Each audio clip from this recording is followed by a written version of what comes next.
las hormonas peptídicas y proteínas, Ujú. las hormonas derivadas de los aminoácidos, las hormonas esteroideas y las hormonas derivadas de ácidos grasos y vitaminas. Así es. Y bueno, vimos más o menos las generalidades de las glándulas endocrinas, que no tienen una, digamos que, una relación anatómica o histológica determinada y que pueden estar en ejes y que se comunican también con el sistema nervioso central y con el sistema inmunológico, y que muchos de factores de crecimiento, citocinas, van a actuar también como hormonas. En algunos textos van a ver estas hormonas, por ejemplo, estas últimas que les puse, hormonas derivadas de ácidos grasos y vitaminas, como hormonas esteroideas. Hay quienes las consideran esteroideas y hay quienes las agrupó en un diferente rubro como esta. Entonces, las dos son correctas porque son tienen que ver con colesterol, son lipofílicas y pueden penetrar a la célula prácticamente sin como los receptores membranales que tienen que tener otro mecanismo, ¿de acuerdo? Entonces vamos a empezar, bueno, vamos a continuar la clase. Y bueno, vamos a ver ahora la actividad biológica de las hormonas, y en esto intervienen tres factores, que es la síntesis y secreción de las hormonas. Permítanme. De la hormona en sus células productoras y el conjunto de su producción. Después está el metabolismo hormonal, que se refiere a todo lo que es el transporte, el almacenamiento, la vida media de las hormonas, la depuración, el catabolismo y la influencia de otros factores. Por ejemplo, bueno, ahorita lo vamos a ver. Y después va a ser la respuesta de las células sensibles o los tejidos diana que se conocen con los receptores específicos, como es su transporte intracelular o intranuclear, y la respuesta de la maquinaria celular especializada en algunas funciones determinadas. Dentro de la síntesis y secreción ya habíamos visto algo en la clase de ayer. Y bueno, primero hay que considerar que las hormonas son reguladas genéticamente, a través de una transcripción genética. En específico, las hormonas polipeptídicas se sintetizan a partir de precursores peptídicos de peso molecular alto y van a ser transformadas por enzimas, por diferentes enzimas a moléculas de un peso molecular menor. Y así, acuérdense que vimos que había una preprohormona, y en el retículo endoplásmico, por plegamiento, por fosforilación, se cambia a prohormona y hormona, que es digamos que ya es la sustancia activa. Estas hormonas pueden ser en concentraciones muy pequeñas, capaces de generar una respuesta intensa. O sea, no tienen que, de alguna manera, a veces tener una gran cantidad de sustancia para crear una respuesta. La secreción hormonal se produce en forma pulsátil, con periodos de secreción y periodos de reposo, que esto vamos a ver ahorita. Y los pulsos van a ser en respuesta a algunos estímulos que también vamos a ver, ¿no? En cuanto a la síntesis de las hormonas esteroideas, estas ya habíamos comentado que tienen un núcleo con colestano de 27 carbonos, y por acción también de diversas enzimas se van a sintetizar hormonas de esteroideas diferentes, que pueden ser de 21, 19 o 18 carbonos. Hay un cuadro muy interesante de donde viene toda la esteroidogénesis, que a partir del colesterol viene, cómo van a interactuar diferentes enzimas y, y van a producir diferentes hormonas. Y a través de genes específicos se controla esta síntesis de enzimas que intervienen en la cascada que les comento. Las hormonas que provienen de aminoácidos tienen un mecanismo similar. Y bueno, actualmente la bioquímica actual es capaz de obtener por ingeniería genética hormonas y manipularlas para crear análogos. ¿Qué quiere decir esto? Anteriormente, pues todavía a mí me tocó en los primeros años de medicina, les estoy hablando de hace unos 35 años, que, por ejemplo, un paciente diabético se tenía que poner insulina de, de cerdo, obviamente, pues bien tratada en un laboratorio, pero tenían que, o sea, anteriormente se empezaron a usar hormonas de animales o de humanos tratadas, ¿sí? Y podía haber, por ejemplo, insulina de caballo, de cerdo, de borrego. Ahora ya la ingeniería genética ya puede producir insulinas, puede producir hormona del crecimiento, puede producir un sinnúmero de hormonas y análogos de hormonas, no solo producir la hormona tal y como, digamos que tal como es en el cuerpo, sino análogos. Por ejemplo, les comento un análogo de insulina, es digamos que el modelo de la insulina como lo conocemos, cambiándole una cadena o una secuencia de aminoácidos. ¿Y con qué objeto pueden hacer esto los investigadores? Bueno, por ejemplo, ahorita ya tenemos en el mercado hormonas, por ejemplo, perdón, insulinas de acción ultra rápida, de acción intermedia, de acción lenta, y esto es con las modificaciones que hace la ingeniería genética. Entonces, esto es algo muy interesante para que lo observen. En cuanto a la secreción, pues la secreción hormonal no es constante. ¿Qué pasaría si constantemente, o sea, si no hubiera estas características de secreción hormonal por pulsos? ¿Quién se imagina? ¿Qué pasaría?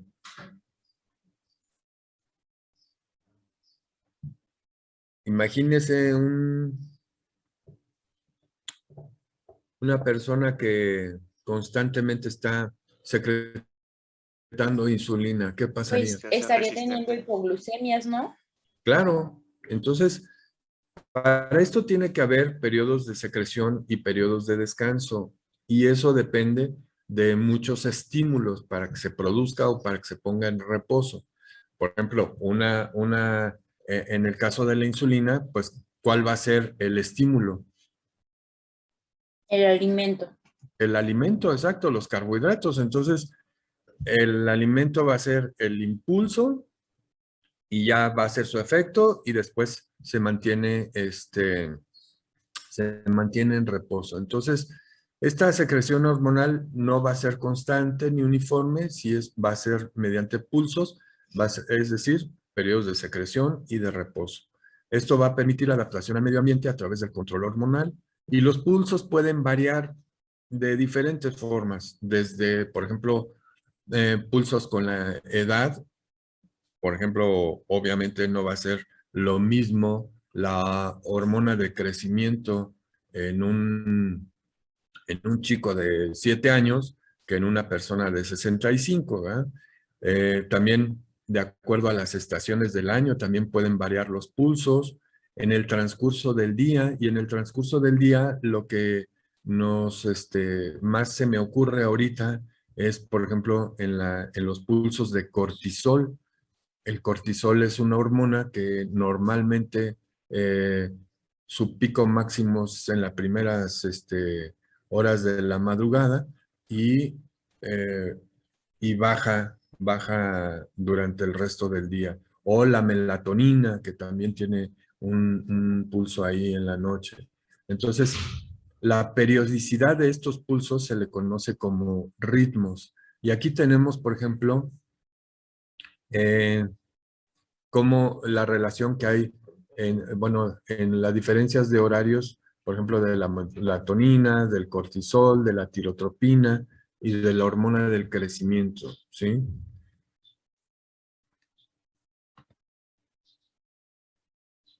Y estos ritmos, estos pulsos cuando tienen una característica que tienen un pico, una frecuencia, una amplitud, un valle o un nadir. Y esto es para ir midiendo cómo va haciendo su ritmo. Cuando ya tienen estos picos de estos pulsos, una cierta periodicidad, se llaman ritmos. Y entonces tenemos que hay un ritmo circadiano cuando la secreción o los pulsos varían a lo largo del día. Y como ejemplos tenemos al cortisol, a la hormona adenocorticótrofa, a la liberadora de corticotropina, ¿sí? Cuando estos ritmos son infradianos, es cuando el periodo es mayor a 28 horas. Y pues prácticamente el mayor ejemplo es el ciclo ovárico, que dura 28 días. Y el ultradiano, si es menor a 19 horas, esto es como, por ejemplo, el pulso que decíamos de la insulina o el glucagón, que son pulsos así muy rápidos. También el de la hormona de crecimiento son picos de prácticamente la hormona de crecimiento en etapas de crecimiento, en etapas tempranas de un niño. Los pulsos pueden ser de cada 90 minutos.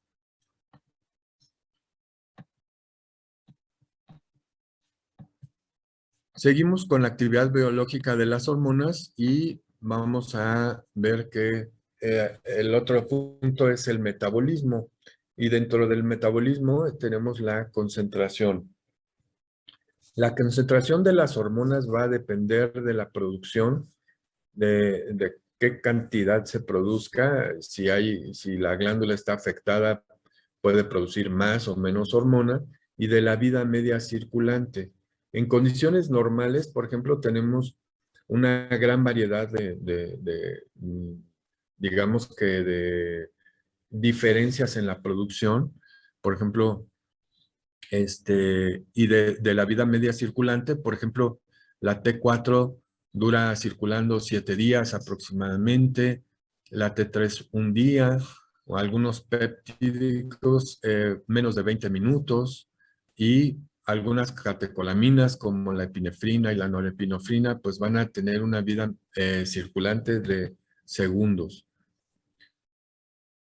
Entonces, fíjense todas las variabilidades que puede haber. Y en cuanto al transporte, pueden ser hormonas hidrosolubles que pueden circular libremente, pero también hay algunas que son unidas a transportadores que les facilitan digamos que su unión al receptor, que es como la hormona del crecimiento y la hormona liberadora de corticotropina. Y las hormonas liposolubles, estas siempre por su carácter, digamos que liposoluble, siempre van a circular unidas a proteínas. Y es el caso de la globulina unida a tiroxina, de la globulina unida o transportadora de cortisol, de la globulina transportadora de hormonas sexuales y de la globulina transportadora o proteína transportadora de factor de crecimiento insulinotrópico. Todos estos transportadores hormonales se van a sintetizar en el hígado. ¿Y qué van a hacer estos transportadores o cuál es su utilidad? Bueno, van a limitar la depuración y difusión de algunos territorios. O sea, esto digamos que confiere mayor especificidad a las hormonas. Van a funcionar como un reservorio, y esto entre comillas porque es muy pobre, digamos que su función reservoria, y van a regular la actividad biológica que solo tienen las fracciones libres. Aquí, ¿por qué puse ahí lo de insuficiencia hepática? Bueno, pues porque se ha mencionado que como estos transportadores se producen o se sintetizan en el hígado, algunas enfermedades hepáticas o algunos fármacos que intervienen con el metabolismo hepático pueden también afectar la transportación de hormonas. Entonces, de repente podemos tener que una hormona tiroidea no está haciendo su función a las dosis que le estamos dando y es porque el paciente tiene algún problema con su hígado que no está metabolizando bien y no está sintetizando estos transportadores. Y bueno, solo una pequeña fracción, que es más o menos del 2 al 5% de las hormonas, va a circular libre y esta pequeña fracción es la que funcionalmente se activa. Todo el resto, el 95%, va a estar circulando a través de transportadores y es la forma inactiva de las hormonas.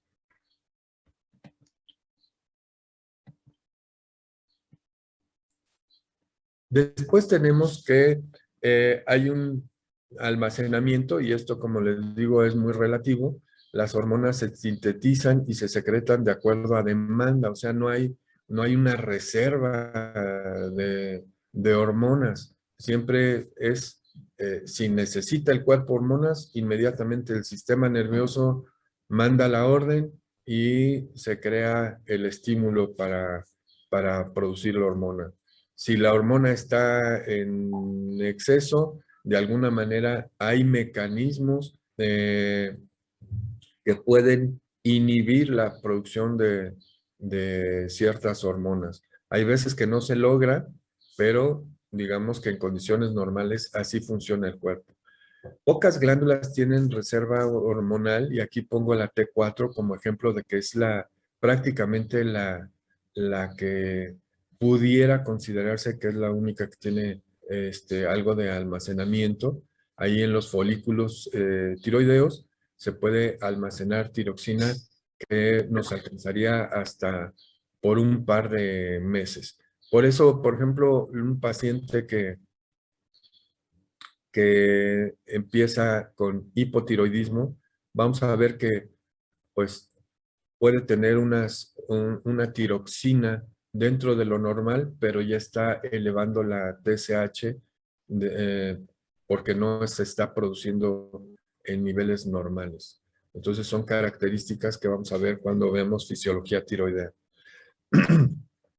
Dentro de la vida media, pues la vida media es el tiempo en que la concentración de una hormona disminuye a la mitad y, bueno, pues debido a su actividad, estas deben ser degradadas a productos inactivos y estos productos inactivos ya tienen dos pasos. Una es que se depuren, que se excreten por el riñón principalmente o que se vuelvan a algunos componentes se fragmentan y se vuelven a utilizar para formar nuevas hormonas. Dentro de la depuración, que es pues prácticamente ya el desecho, es una glándula sintetiza y secreta una o varias hormonas que circulan en la sangre hasta llegar a un órgano diana, mientras que en otros órganos que no están utilizando, estos se van a metabolizar y se van a excretar.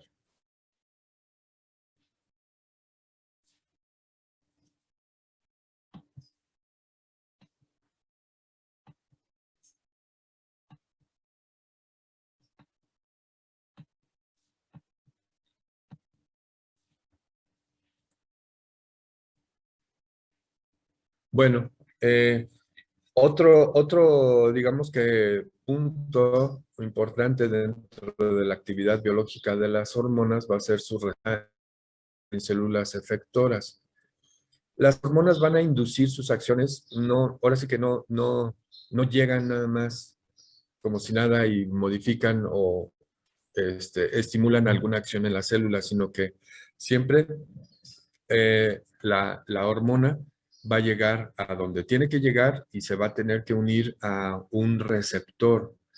Y esta unión de hormona-receptor es la que va a hacer el efecto que se busca, ¿no? Cada hormona tiene una afinidad y especificidad con su receptor.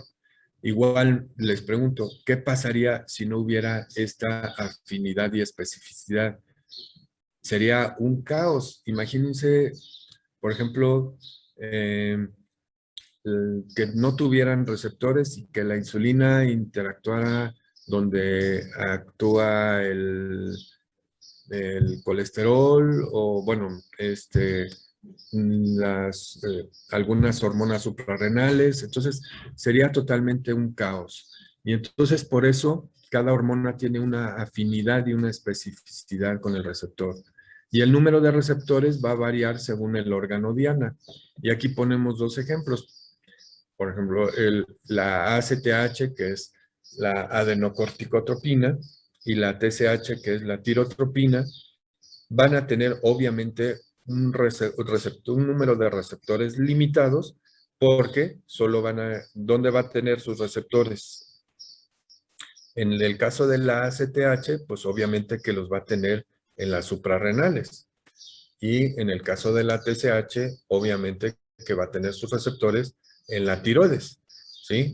A diferencia de, por ejemplo, la insulina y los factores de crecimiento insulinotrópicos, ¿dónde van a tener sus receptores? ¿Quién me dice? En el páncreas.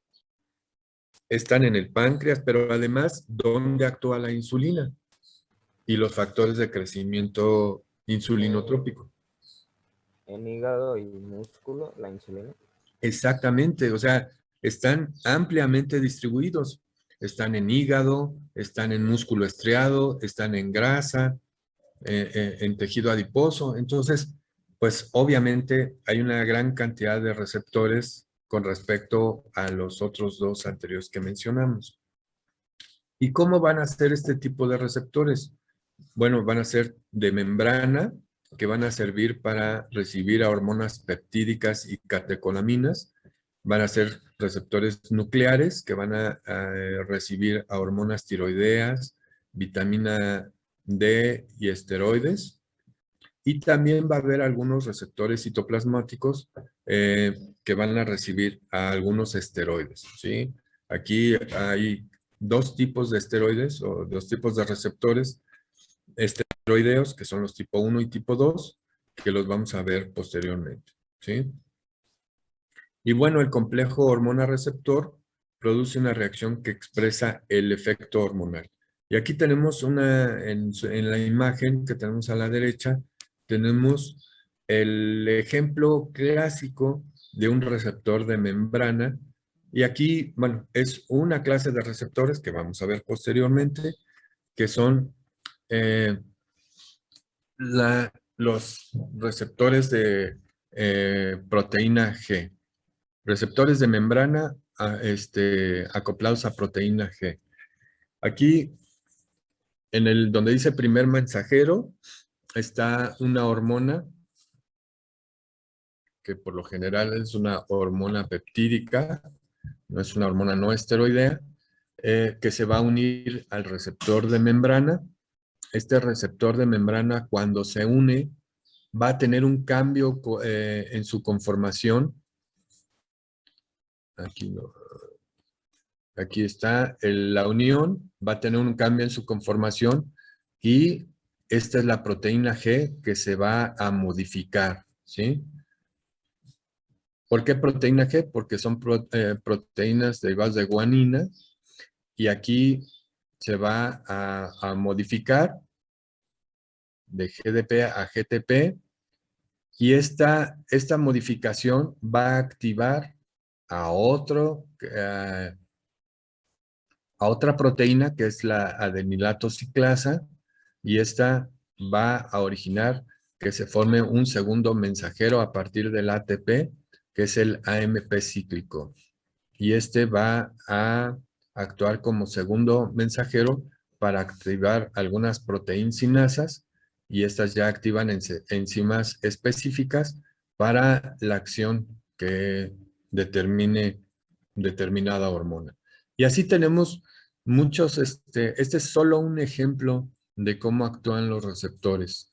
En este caso, un receptor de membrana, pero ya acuérdense que también hay receptores nucleares y receptores de citoplasma.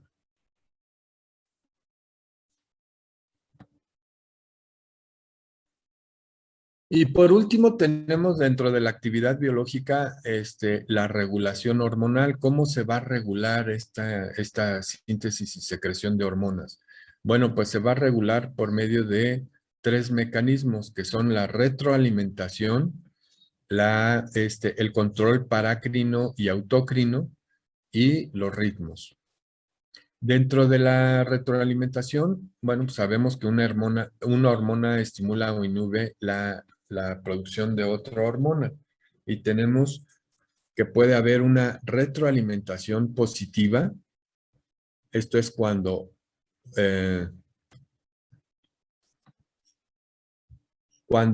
una hormona estimula la producción de otra hormona, y este es el caso típico de, por ejemplo, la TSH que se produce en la hipófisis, ¿sí?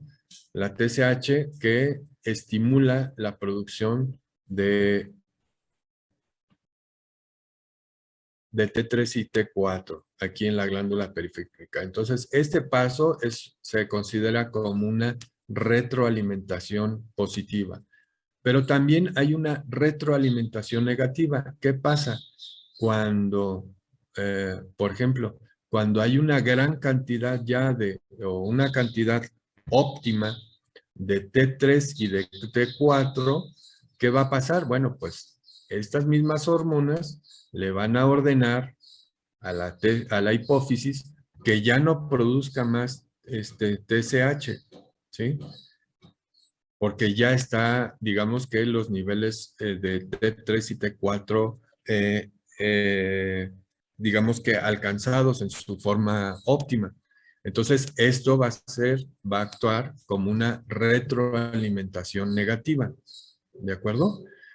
Y esto por ejemplo, lo podemos ver en la clínica, en un paciente, por ejemplo, cuando le estamos, por ejemplo, un paciente hipotiroideo, cuando le estamos dando la dosis adecuada de hormona tiroidea, una manera de saber es, bueno, obviamente los niveles de T3 y T4 estén en rangos normales, pero también es ver si la si la TSH está baja, ¿sí? Si está baja o está suprimida, quiere decir que nos estamos pasando de hormona tiroidea, ¿sí? Si está normal, bueno, pues lo tenemos bien, bien controlado.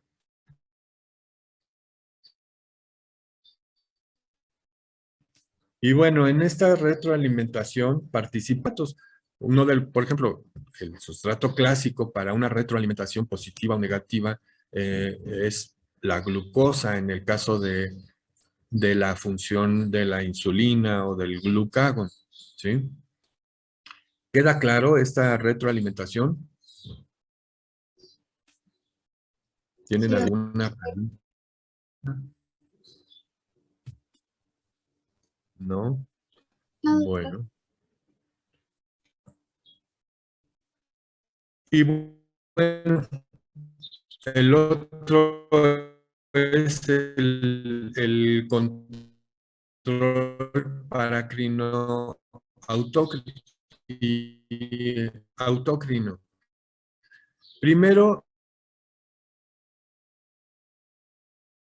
decirles que anteriormente teníamos el concepto, marcando en las flechas, que es que una glándula secretaba hormonas al torrente sanguíneo y que esas a una distancia X, ¿sí? Pero distante a la producción de la glándula,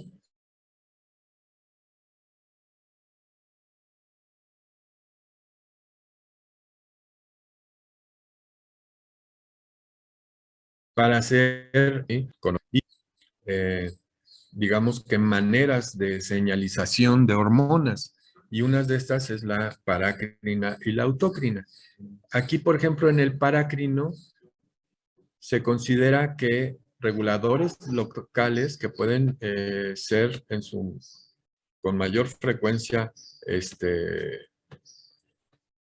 factores de crecimiento van a actuar sobre células adyacentes en los mismos tejidos. Aquí tenemos, por ejemplo, en el tercer, digamos que renglón o en el tercer esquema, donde dice paracrina, aquí está la circulación local y cómo se secretan hormonas que van a actuar en células adyacentes. Y un ejemplo de esto, por ejemplo, son las somatomedinas que van a actuar, obviamente se secretan en el páncreas y van a actuar en otras células de los islotes pancreáticos, ¿sí? Ese es un control parácrino. Y el otro control es el autócrino, que es el de arriba, que son reguladores locales que actúan dentro de la misma célula. Ellos no tienen que ir a otras células vecinas, sino que ellos, digamos que producen la hormona intracelular, la sacan y actúan nuevamente en la membrana, ¿sí? Y esto, bueno, uno de los ejemplos es el factor de crecimiento insulinotrópico tipo 1, que va a actuar en condrocitos, en epitelio mamario, en células gonadales, de la misma forma. Se secreta, digamos que en la célula, y va a actuar al exterior, ¿sí? Y este es el control parácrino y autócrino. Entonces ya acuérdense, dentro de la regulación hormonal, retroalimentación, que puede ser positiva, negativa, control parácrino, control autócrino y los ritmos, que ya los habíamos visto hace un rato con los pulsos, y los ritmos van a ser la periodicidad de los pulsos, que puede ser circadiano, infradiano o ultradiano. ¿De acuerdo? ¿Preguntas, dudas, comentarios? Estamos en 4 minutos para que termine la clase.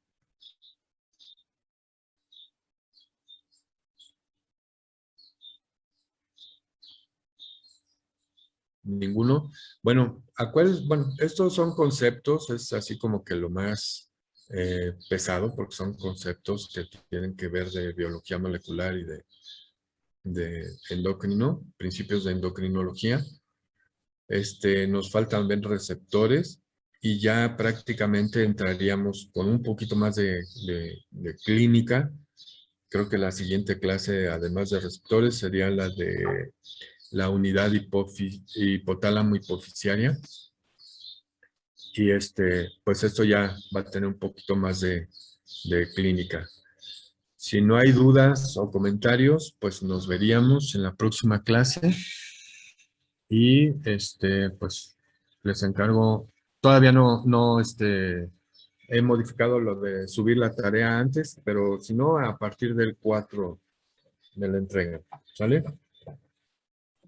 Yo sí pude subirla. ¿Mandé?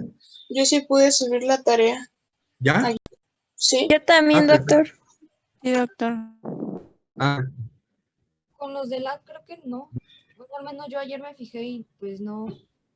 Quizás solo modificó el B. Ok. Entonces voy a ver y